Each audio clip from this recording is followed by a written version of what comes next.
요즘 가족법인에 대한 관심 정말 뜨겁습니다. 여러 가지 장점들이 많이 알려져 있는데요. 그런데 막상 내가 직접 해보려고 하면 가장 현실적으로 부딪히는 질문이 있죠. 바로 그래서 돈이 얼마나 드는데 하는 겁니다. 그래서 오늘은 가족법인을 세우고 운영하는데 실제로 드는 비용이 어느 정도인지 그 속내를 하나하나 꼼꼼하게 파헤쳐보겠습니다. 오늘 우리가 함께 살펴볼 내용입니다. 먼저 가장 핵심적인 질문을 던져보고요. 법인을 세울 때 딱 한 번 들어가는 초기 비용, 그리고 매년 꾸준히 발생하는 운영 비용 순서로 알아보겠습니다. 이어서 법인세는 어떻게 계산되는지 살펴본 다음에 마지막으로 이 모든 걸 합쳐서 최종적으로 드는 비용을 정리해드리겠습니다. 사실 가족법인이 가지는 여러 이점들, 절세 효과 같은 이야기들은 많이 들어보셨을 겁니다. 하지만 오늘은요, 그런 장밋빛 전망보다는 이 모든 걸 시작하기 위한 가장 기본, 바로 비용이라는 현실적인 문제에만 집중해서 이야기해보려고 합니다. 네, 바로 이 질문이죠. 머릿속으로만 막연하게 생각하던 가족법인 설립, 이걸 진짜 현실로 옮기려고 할 때 우리가 가장 먼저 마주하게 될 질문, 그래서 총 얼마가 필요한 걸까? 지금부터 그 답을 같이 찾아가 보시죠. 자, 그럼 첫 번째 관문입니다. 바로 일회성 설립 비용인데요. 이건 말 그대로 법인을 처음 만들 때 딱 한 번만 내면 되는 초기 자금이라고 생각하시면 아주 쉽습니다. 결론부터 바로 말씀드릴게요. 보통 법무사의 도움을 받아서 자본금 1억 원짜리 법인을 만든다고 가정했을 때 예상되는 총 비용은 약 118만 원에서 168만 원 사이입니다. 자, 그럼 이 금액이 대체 어떻게 구성되는 건지 세부 내역을 한번 들여다 볼까요? 여기 표를 보시면요, 크게 4가지 항목으로 나눌 수 있습니다. 먼저 자본금의 0.48%를 내는 등록면허세와 지방교육세가 있고요. 법원에 내는 등기 수수료가 한 15만 원 정도, 그리고 법인 도장, 즉 인감을 만드는데 약 5만 원이 듭니다. 마지막으로 가장 큰 부분을 차지할 수 있는 게 바로 법무사 수수료인데요. 이건 전문가의 도움을 받을 경우에 발생하는 비용입니다. 여기서 꼭 기억하셔야 할 점이 2가지 있습니다. 첫째, 만약 이 모든 절차를 직접 하신다면, 그러니까 셀프 등기를 하시면 법무사 수수료가 빠지니까 총 비용을 약 68만 원까지도 낮출 수 있다는 점. 둘째는요, 법무사를 이용하더라도 이 수수료는 법인의 첫 해 비용으로 처리돼서 나중에 법인세를 줄이는 효과가 있다는 점입니다. 이 2가지를 잘 따져보고 결정하시는 게 좋겠죠. 자, 법인을 세웠다고 해서 끝이 아니죠. 법인은 살아있는 생물과 같아서 계속 유지를 해줘야 합니다.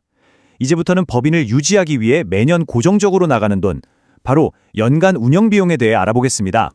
이게 장기적으로 보면 더 중요할 수 있습니다. 아직 법인세나 사대보험료 같은 건 제외하고요. 순수하게 법인을 유지하는 데만 드는 고정 비용을 보면요. 연간 약 282만 원에서 525만 원 정도가 발생할 것으로 보입니다.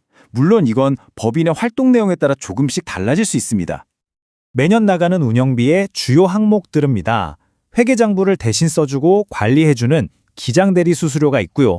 연말에 한 해 살림을 결산하고 법인세를 신고하기 위한 세무조정료가 또 큰 부분을 차지합니다. 그리고 법인의 주소지를 등록하기 위한 사무실 임대료, 요즘 많이들 이용하시는 비상주 사무실 비용이죠. 마지막으로 전자거래에 꼭 필요한 공인인증서 발급 비용도 매년 들어갑니다. 이 운영 비용과 관련해서도 몇 가지 알아두실 게 있습니다. 만약 법인에 직원이 없고 월급이나 배당금 나가는 게 전혀 없다면 사대보험료는 내지 않을 수도 있습니다. 또 부동산을 사고 파는 것처럼 거래가 많아지면 회계 처리할 게 늘어나니까 기장수수료가 좀 오를 수도 있고요. 그리고 가장 중요한 점은 여기서 이야기한 모든 운영 비용은 법인의 경비로 인정받아서 과세 대상 소득을 줄여준다는 겁니다. 즉, 세금을 아껴주는 효과가 있는 거죠. 자, 지금까지는 법인이 돈을 벌든 못 벌든 상관없이 기본적으로 나가는 고정 비용을 살펴봤습니다.